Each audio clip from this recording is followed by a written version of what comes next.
Hello everyone, how are you? I hope so you are doing well. तो क्या करने वाले अपन इस वीडियो में अपन इन्वेस्टमेंट डिसीजन का, जिसको भी कैपिटल इन्वेस्टिंग बोलते हैं, उसका क्वेश्चन नंबर यहाँ पे 10 करने वाले हैं। जैसे पहले वाली वीडियोस में अपन सारे इलस्ट्रेशन और क्वेश्चन 9 तक कंप्लीट कर लिया था, इस वाली वीडियो में अपन क्वेश्चन 10 करेंगे। तो अपन जो ये वाला क्वेश्चन 10 करने वाले हैं, मतलब इन्वेस्टमेंट डिसीजन का अब तक का सबसे अच्छा क्वेश्चन है।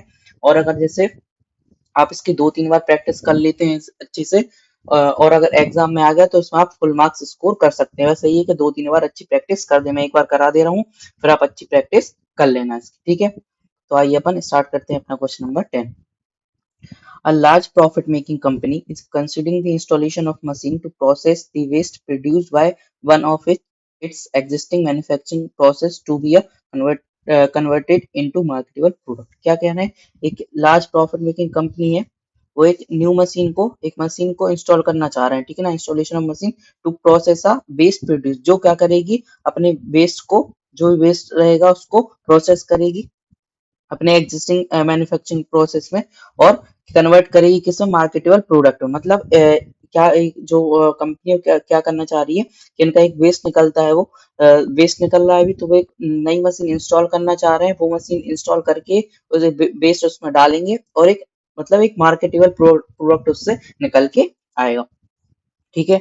आगे, at present, the waste is removed by a contractor for disposal on payment by the company of rupees 150 lakhs per annum for the next 4 year। क्या कह रहे हैं, इन्होंने कॉन्टेक्ट करके रखा है अभी, मतलब इन्होंने कॉन्टेक्ट करके रखा था कि जो वेस्ट निकल रहा है ना अभी, उसको रिमूव करेंगे, ठीक है ना। कॉन्ट्रैक्टर रहेगा ना, जो कॉन्ट्रैक्टर रिमूव करेगा उस वेस्ट को, और वो पर एनम के कितने रुपीज लेगा, 150 लाख रुपीज लेगा, ठीक है।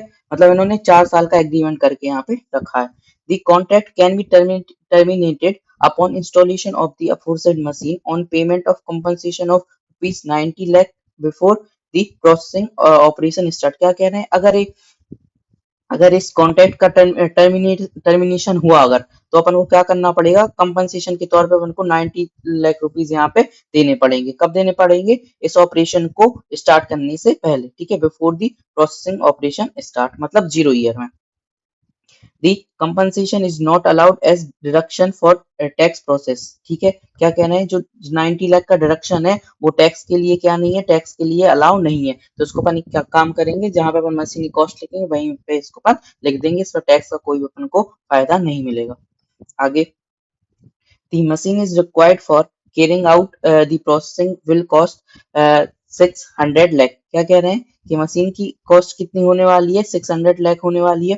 At the end of the 4 year the machine can be sold for 60 lakh and cost of the dismantling and removal will be 45 lakh. क्या कह रहे हैं कि जो मशीन रहेगी वो 4th ईयर के एंड में अपन को 60 लाख रुपीज की बिक जाएगी।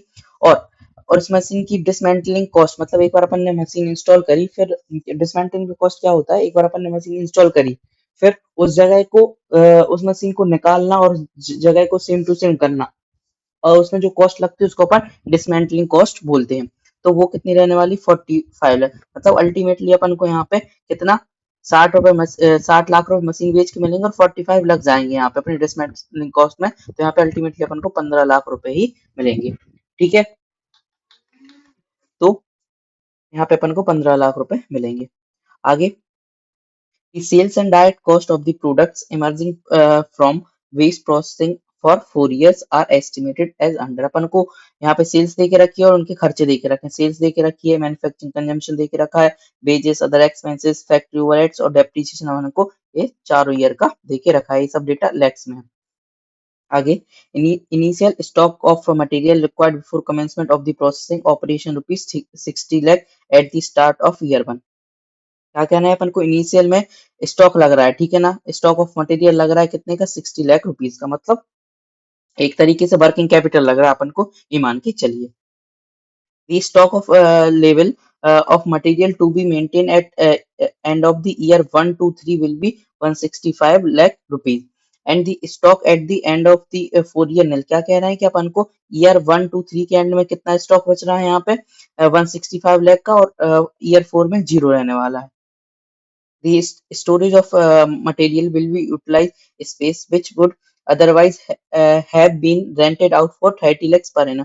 क्या कह रहे हैं, जो अपन मटेरियल का स्टोरेज होगा, ठीक है ना, storage of material will utilize space.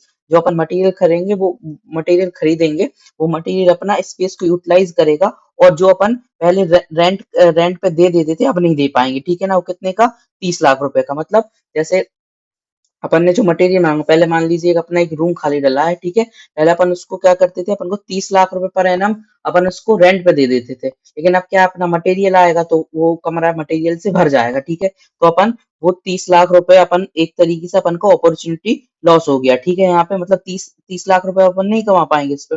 Okay, आगे, the labor cost include wages of 40 worker whose transfer to this process will reduce idle time payment of 45 lakhs in a year one and 30 lakhs in year two। क्या कह रहे हैं कि अपना इस process में क्या हुआ कि अपना रिड्यूस आइडल टाइम रिड्यूस हो गया, ठीक है ना। कितने का, 45 लाख का ईयर वन में और 30 लाख का ईयर टू में। मतलब जो अपनी जो वेजेस है, इसमें वेजेस है इस वाली में, इसमें कितना कम हो गया, ये अपना 45 लाख कम हो गया, और इसमें अपना कितना कम हो गया, 30 लाख रुपए कम हो गया, ये बोल रहे हैं। Factory overheads include apportionment of general factory overheads except to the extent of insurance charges of 90 lakhs per annum payable on this venture। क्या कह रहे हैं कि यहाँ पे जो फैक्ट्री ओवरहेड्स है उसमें इंक्लूड्स है apportionment of general factory overheads except the extent of insurance of 90 lakh rupees. क्या कह रहे हैं, जो अपने फैक्ट्री ओवरहेड्स हैं उसमें जनरल फैक्ट्री ओवरहेड्स भी हैं, सिर्फ इस 90 लाख रुपीज को हटा के, जो कि पर एनम लगता है। तो अपने फैक्ट्री ओवरहेड्स में जनरल ओवरहेड्स कभी भी नहीं आते, ठीक है ना। जब भी आते तो उसको अपन एक्सक्लूड कर देते हैं। ओके, आगे, the company tax rate is 30%, considering the cost of capital rupees at the rate 40% and the present value forecast of which is given below for 4 years। अपन को इनके पी फैक्टर दे के रखे 40% के हिसाब से, तो ये अपन को ए भी नहीं निकालना पड़ेगा। आगे, advise the management on the desirability of the installing the machine for processing the waste, all calculation should part of the answer, ठीक है। तो यहाँ पे आपको क्वेश्चन समझ में आ गया पूरा कि क्या क्वेश्चन था। यहाँ पे देखिए, एक काम करते हैं, इसको पहले अपन हटा देते हैं, जिससे अपन को क्लियर दिखना लगे थोड़ा। इसको भी हटा देते हैं, ठीक है। तो देखिए यहाँ पे मतलब आपको ऊपर ऊपर से क्वेश्चन थोड़ा समझ में आ गया होगा, जब अपन सॉल्व करेंगे तो और अच्छे से यहाँ पे सॉल्व कर लेंगे, ठीक है। लेकिन देखिए इस वाले जो आंसर है ना, इसमें क्या है कि देखिए एक पॉइंट आया था, ये वाला, ये वाला देखिए, रेंटेड आउट 30 लाख रुपए, 30 लाख पर एनम वाला। इसमें एक्चुअली क्या था कि पुराने स्टेडीमेट में क्या था कि जो 30 लाख रुपए है, इस 30 लाख रुपए में टैक्स का बेनिफिट अपन लेते थे, क्योंकि अपना ये लॉस हो रहा है 30 लाख का। अगर अपन ये वाला प्रोजेक्ट नहीं करते तो अपन को 30 लाख का प्रॉफिट होता, ठीक है। लेकिन अगर अपन जो प्रोजेक्ट कर रहे हैं तो अपन को 30 लाख का लॉस हो रहा है, तो अपन इस पे टैक्स का बेनिफिट ले सकते हैं, ठीक है ना। तो इन्होंने ऐसा ही किया था जो अपना पुराना स्टेडीमेट था। लेकिन जो न्यू स्टेडीमेट है, तो उन्होंने इसमें 30 लाख रुपए में टैक्स का बेनिफिट नहीं लेके रखा है, ठीक है। मैं आपको एक बार बता दे रहा हूँ, देखिए, देखिए अपना इन्वेस्टमेंट डिसीजन, ये अपना क्वेश्चन नंबर 10 है ना। देखिए क्वेश्चन 10 है, सेम टू सेम है। देखिए आपको इसका आंसर बताते हैं। 10, देखिए इन्होंने क्या करके रखा है, ये देखिए यहाँ पे, loss of rent on storage space opportunity cost. यहाँ पे देखिए इन्होंने 30 लाख और 30 लाख इन्होंने क्या कर रहा है यहाँ पे, ये माइनस करके रखा है। लेकिन अपना जो न्यू स्टेडीमेट है जिसमें अपन करेंगे अब, उसमें उन्होंने 30 लाख रुपीज का इफेक्ट नहीं लेके रखा है, ठीक है। तो अपन को वही करना है, इनके हिसाब से ही अपन को करना पड़ेगा। वैसे तरीका तो यही सही था, उन्होंने पुराने स्टेडीमेट में सही करके रखा था कि अपन को 30 लाख रुपए का जो अपन को लॉस हो रहा है वो अपन को माइनस करके टैक्स का बेनिफिट उसमें लेना था। लेकिन उन्होंने क्या करा कि इन्होंने इसमें नहीं लिया, ठीक है। लेकिन अपन को तो क्या स्टेडीमेट के हिसाब से ही करना है, जो अपने नए नए स्टेडीमेट आए हैं और उसके ही आंसर ही अपने सही माने जाएंगे। देखो मैं आपको बता दे रहा हूँ यहाँ पे, नहीं तो आपका ओके चल लिया होगा, तो मैं आपको बता दे रहा हूँ यहाँ पे। देखिए, देखिए यहाँ पे 30 लाख रुपए, ये 30 लाख रुपए, ठीक है। इन्होंने 30 लाख रुपए यहाँ पे अपॉर्चुनिटी कॉस्ट करके यहाँ तो माइनस करा है, profit after tax profit after opportunity cost. लेकिन यहाँ पे देखिए जो statement of incremental cash inflow बनाया है ना, इसमें कहीं पे भी इन्होंने 30 लाख रुपए यहाँ पे माइनस नहीं करा है। ठीक है, देखिए डायरेक्ट इन्होंने इंक्रीमेंटल प्रॉफिट ले लिया, ये वाला इंक्रीमेंटल प्रॉफिट ले लिया है, जो ये निकला ये वाला इंक्रीमेंटल प्रॉफिट ले लिया है। सबसे पहले 1 मिनट में पहले आपको पूरा मिटा दूं, फिर देखिए मैं इसमें समझा देता हूँ आपको। देखिए पहले उन्होंने क्या करा, ये प्रॉफिट निकाला, ये वाला प्रॉफिट निकाला, ये प्रॉफिट ले लिया इन्होंने यहाँ पे। ठीक है, और फिर डायरेक्ट टैक्स यहाँ से माइनस कर दिया और डेप्रिसिएशन ऐड कर दिया। वो 30 लाख रुपए का इफेक्ट कहीं पे भी नहीं लिया है। ठीक है, और जब मैं आपको आंसर कराऊंगा ना तो फिर मतलब और अच्छे से समझा दूंगा, आपको समझ में आ जाएगा। ठीक है, तो आइए अपन स्टार्ट करें। सबसे पहले अपना आंसर। ओके, देखिए अपन यहाँ पे आंसर करते हैं स्टार्ट। सबसे पहले अपन क्या करते हैं, अपन अपन एनपीवी बनाते हैं यहाँ पे। ठीक है, तो एनपीवी में सबसे पहले क्या आता है, आउटफ्लो। ठीक है, तो आउटफ्लो में क्या क्या आने वाला है यहाँ पे, यहाँ पे अपन डायरेक्ट वो कॉस्ट ले रहे हैं जिसमें टैक्स का अपन को बेनिफिट नहीं मिलने वाला है। तो कौन कौन सी ऐसी कॉस्ट है, सबसे पहले तो 600 ए वाली होगी है जो अपनी यहाँ पे मतलब मशीनी कॉस्ट लगने वाली थी। और फिर उन्होंने क्या बोला था कि कंपनसेशन। ठीक है ना, कंपनसेशन पे भी अपन को उन्होंने बोल दिया था कि टैक्स का बेनिफिट यहाँ पे अपन नहीं लिखेंगे, तो ये अपन डायरेक्ट एनपीवी में लिख देंगे। और एक चीज और यहाँ पे उन्होंने बोली थी कि अपन को इनिशियल स्टेज पे क्या लग रहा है, यहाँ पे स्टॉक लग रहा है। ठीक है ना, स्टॉक मतलब इसको अपन एक तरीके से अपनी वर्किंग कैपिटल समझ सकते हैं कि ये शुरू के ये ईयर में अपन को वर्किंग कैपिटल लग रही है। तो क्या जाएगा सबसे पहले, कॉस्ट ऑफ मशीन। तो कॉस्ट ऑफ मशीन कितनी है, ये लगेगी अपने ईयर के शुरू में ही, तो 0 ईयर में ये अपनी 600 लाख। ठीक है, लैक्स में है वैल्यू सारी, और ये अपना 14% के हिसाब से, तो 0 ईयर में तो पी फैक्टर 1 ही होता है, तो यहाँ पे भी आ जाएगा 600। फिर फिर क्या हो जाएगा अपना कि फिर हो जाएगी यहाँ पे कंपनसेशन। तो कंपनसेशन कितना बोल के रखा था अपन को, कंपनसेशन यहाँ पे बोल के रखा था अपना 90 लाख। तो 0 ईयर में ये भी 90 हो जाएगा, सॉरी 0 ईयर में अपना कैश फ्लो तो 90 है, और पी फैक्टर अपना 1 होता है 0 ईयर में, तो यहाँ पे भी 90। फिर इसके बाद अपन को वर्किंग कैपिटल, वर्किंग कैपिटल ये भी 0 ईयर में, ये स्टॉक लग रहा था अपना 60 का, तो ये इसका 0 ईयर में होता है 1, तो हो जाएगा यहाँ पे 60। ठीक है, अब देखिए अब बाकी ऐसा कोई भी खर्चा नहीं बचा है यहाँ पे जिसमें टैक्स का बेनिफिट अपन को नहीं लेना हो। बाकी सब खर्चों में अपन को टैक्स का बेनिफिट लेना पड़ेगा, तो उसके लिए अपन बनाएंगे कैश फ्लो फ्रॉम ऑपरेशन। तो देखिए ये जो सारे खर्चे हैं ना, ये अपन को इसमें सारे खर्चे ही लिखने हैं यहाँ पे। बस अपन को जो जो एडजस्टमेंट है बोला है, जैसे एक 45 लाख का रिड्यूस हो रहा है 30 लाख का, तो ये माइनस करना पड़ेगा। और फिर एक और बोला था कि इसमें फैक्ट्री ओवरहेड्स में अपने कौन से खर्चे इंक्लूड है, जनरल ओवरहेड्स के। ठीक है ना, जो अपना फैक्ट्री ओवरहेड्स है इसमें जनरल ओवरहेड्स के खर्चे हैं, तो अपन को ये सब माइनस कर देंगे। मतलब अल्टीमेटली अपन को लेना है सिर्फ 90 लाख के, जो भी अपना इंश्योरेंस यहाँ पे चार्जेस लग रहे हैं, और बाकी सब सेम ही है।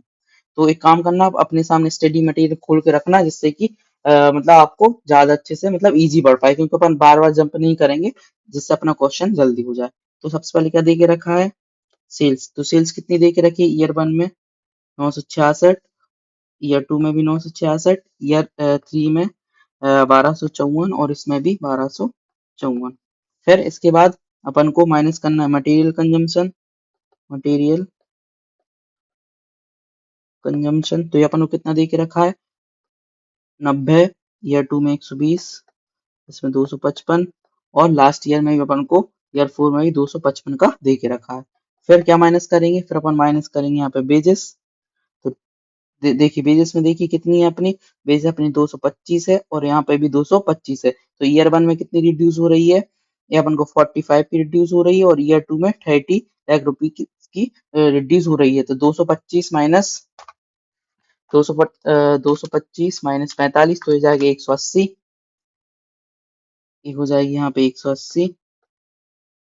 और फिर ईयर 2 में 225 माइनस 30, तो यह हो जाएगी अपनी 195। बाकी ईयर 3 में और ईयर 4 में सेम रहने वाली है। ठीक है, तो 195 हो जाएगी इसमें 195, और ये है अपनी 225, तो सेम रहने वाली, ये भी सेम रहने वाली है।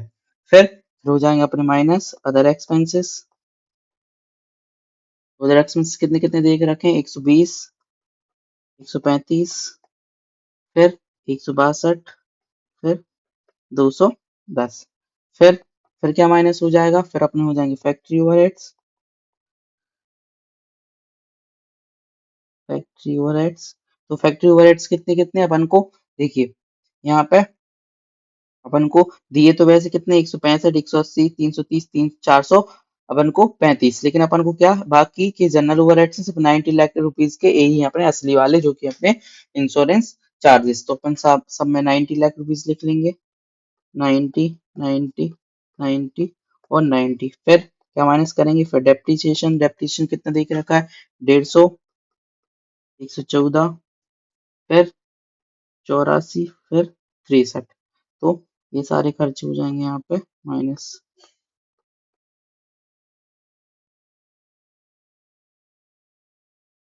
ब्रैकेट लगा दे रहे हैं जिससे अपन को समझ में आ जाए, कंफ्यूजन क्रिएट ना हो।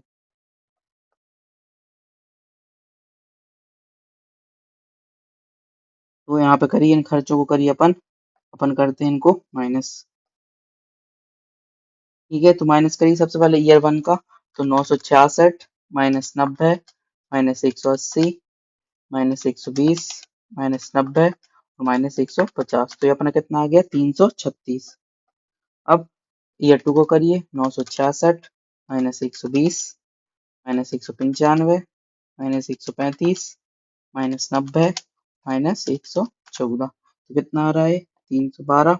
अब ईयर थ्री का 1254 माइनस 255, फिर से एक मिनट, यहाँ पे अपन ने कुछ गड़बड़ कर दी है। ये देखिए यहाँ पे मुझे क्या है याद सा है ये वाला क्वेश्चन थोड़ा, तो यहाँ पे क्या है कि अच्छा रहा याद आ गया, अपन ने यहाँ पे गलती से 225 लिख दिया है, 255 है यहाँ पे। ठीक है, तो करिए 1254 माइनस 255 माइनस 255, क्योंकि मैं बहुत बार करा चुका हूँ ये वाला क्वेश्चन, तो इसलिए थोड़ा मतलब मेरे को याद बना रहता है। 162 माइनस 90 माइनस 84, तो कितना आ रहा है 408। अभी पूरा क्वेश्चन गलत हो जाता नहीं तो 1254, चौथी ईयर का निकाली 1254 माइनस 255, और यहाँ पे देखिए कितना गलती है, यहाँ पे देखिए यहाँ पे 300 है,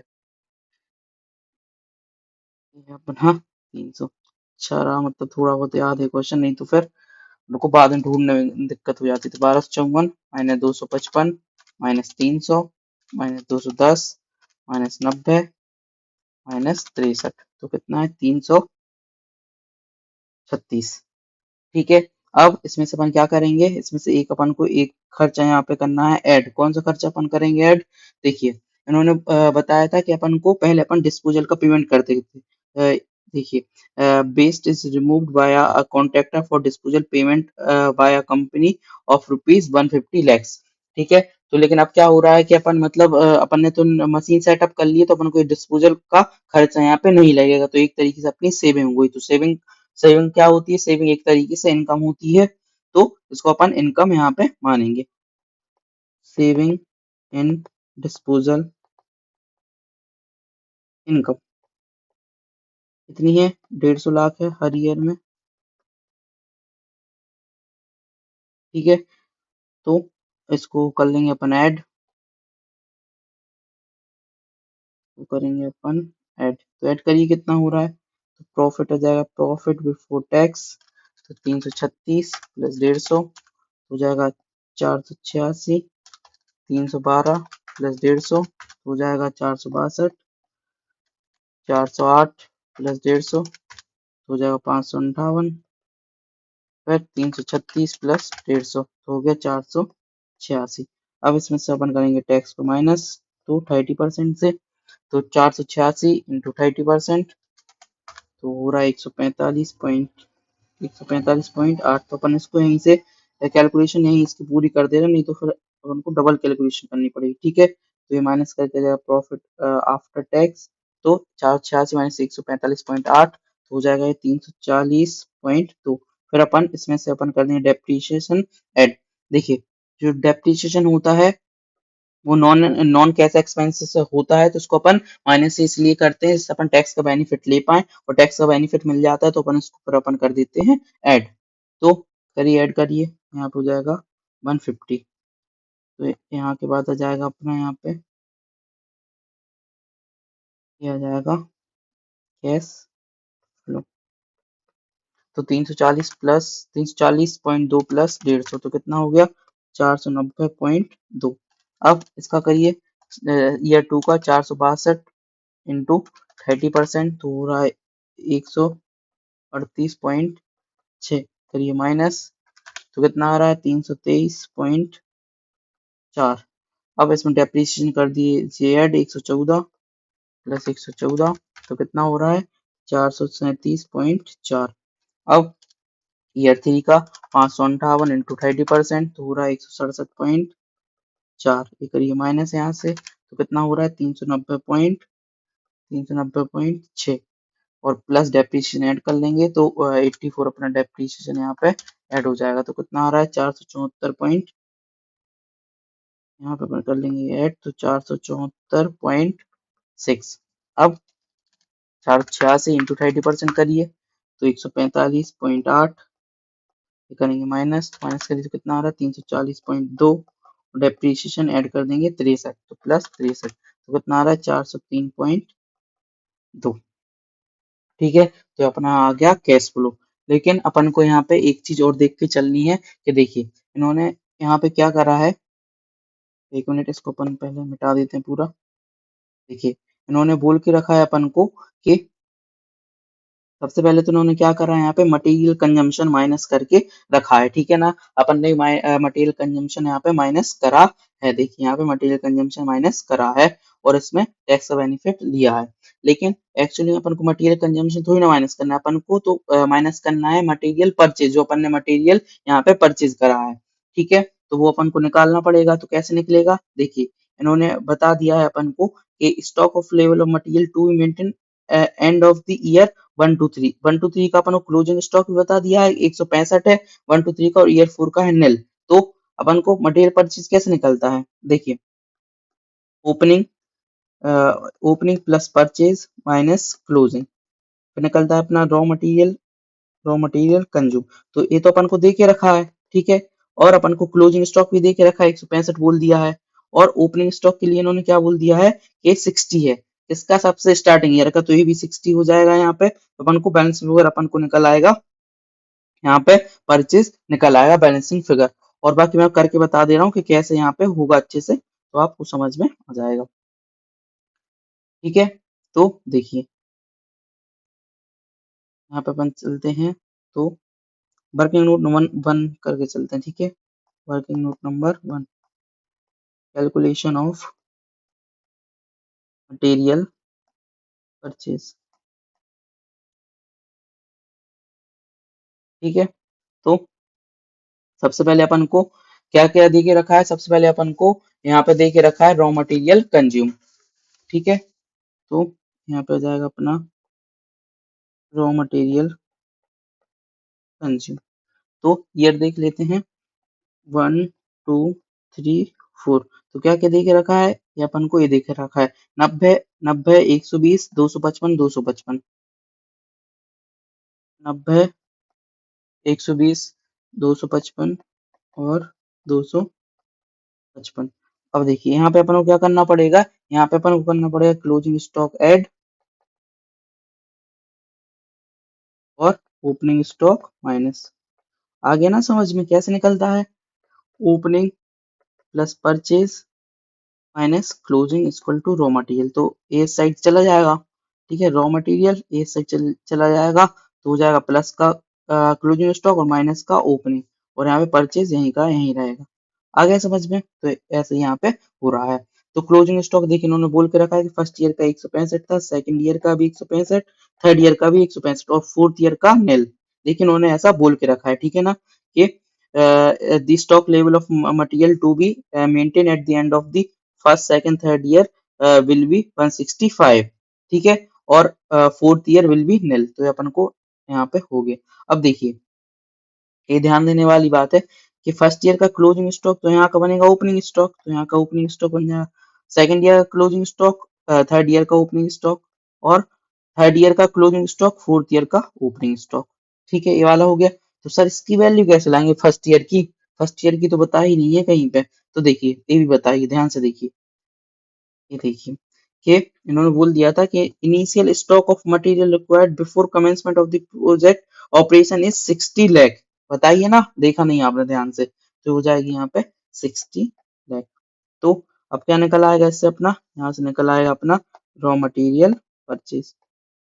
निकालिए कितना आ रहा है, तो 90 प्लस 165 हाँ 90 प्लस 165 और माइनस 60, तो कितना आ रहा है 195। और यहाँ पे सेम आ जाएगा क्योंकि प्लस भी 165 होना माइनस भी 165, तो यहाँ पे 120 ही आ जाएगा।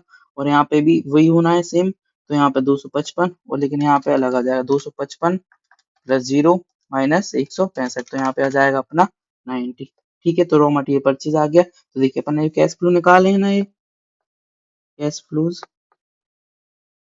490.2, 437.4 और 474.6 और 403.2। तो इसमें अपन क्या करेंगे, रॉ मटेरियल अपन कर देंगे यहाँ से प्लस, अपन ने क्योंकि माइनस करी थे ना ऊपर, यहाँ पे अपन ने करी थी माइनस, तो अपन कर देंगे प्लस।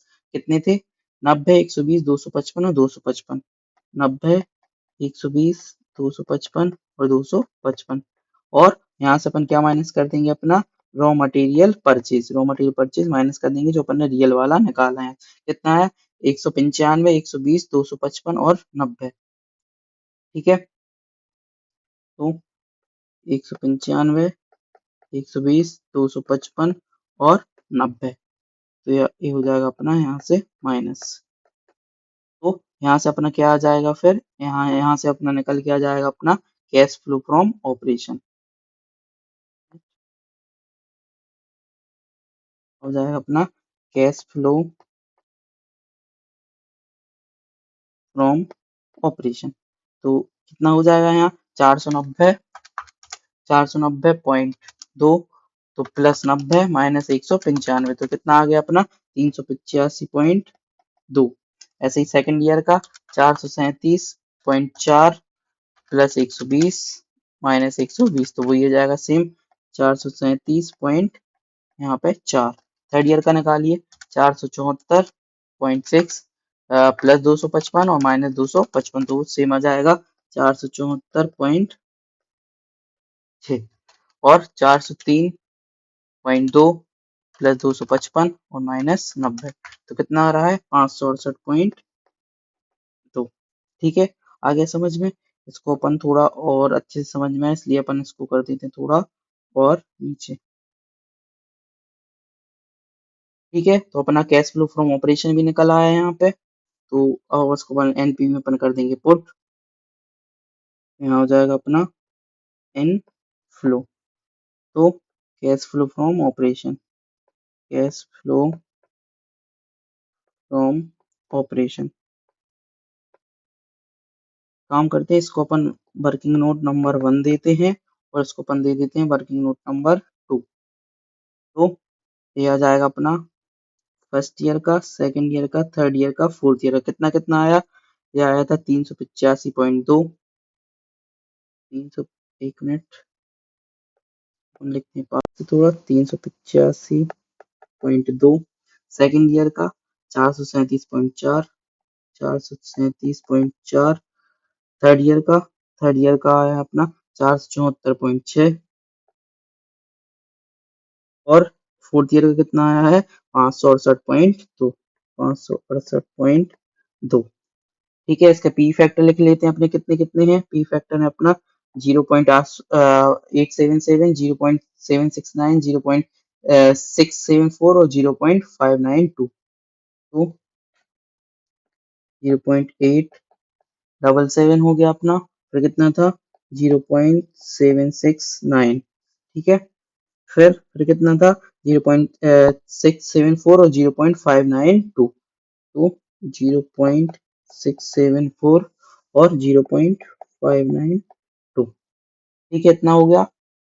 अब एक चीज और करनी थी, बाकी अपना पूरा क्वेश्चन हो गया। देखिए लास्ट में उन्होंने एक चीज और बोली थी यहाँ पे कि अपन को क्या हो रहा था, यहाँ पे अपन को ये देखिए यहाँ पे अपना सैलरीज वैल्यू बच रही थी, अपन मशीन को सोल्ड कर सकते थे 60 लाख में। ठीक है, और 45 लाख रुपए अपनी डिसमेंटलिंग यहाँ पे कॉस्ट लगने वाली थी। तो उसको अपन क्या करेंगे, मतलब अल्टीमेटली अपन को 15 लाख रुपए यहाँ पे मिलने वाले हैं। तो अपन क्या करेंगे, डायरेक्ट अपन लिख देंगे यहाँ पे मतलब कि अपन सीधा लिख देंगे मतलब कितना मतलब डायरेक्ट लिख देंगे जो अपना 60 लाख था और 60 लाख में से 45 लाख अपन माइनस करके लिख देंगे। तो cash flow from sale of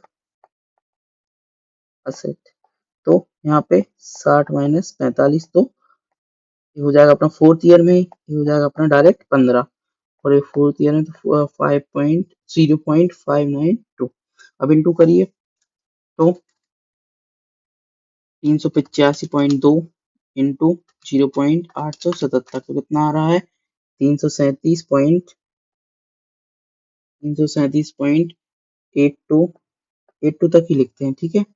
और फिर 820 भी लिख लेते हैं, चलिए 3 डिजिट तक लिखते हैं, तो 437.2 इंटू 0.769, तो कितना आ रहा है 336.20, 336.206, और फिर 474.6 इंटू 0.674, तो कितना आ रहा है 319.880। अब फोर्थ ईयर का 568.2 इंटू 0.592, कितना आ रहा है 336.374।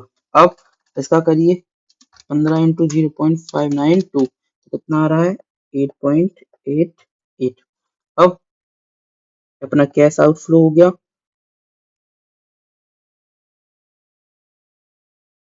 देखिए यहाँ पे हो गया अपना टोटल कैश आउटफ्लो, ठीक है। कैश आउटफ्लो कितना हो गया है, जोड़िए तो 600 प्लस 90 प्लस 60, तो होगा अपना 750, और यहाँ पे अपना क्या हो गया, ये टोटल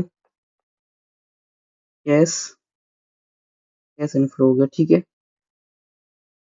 तो जोड़िए 337.80 प्लस 336.260 प्लस 319.880 प्लस 336.374 प्लस 8.88, तो कितना आ रहा है 1339.16। ये हो गया अपना ए, हो गया अपना बी।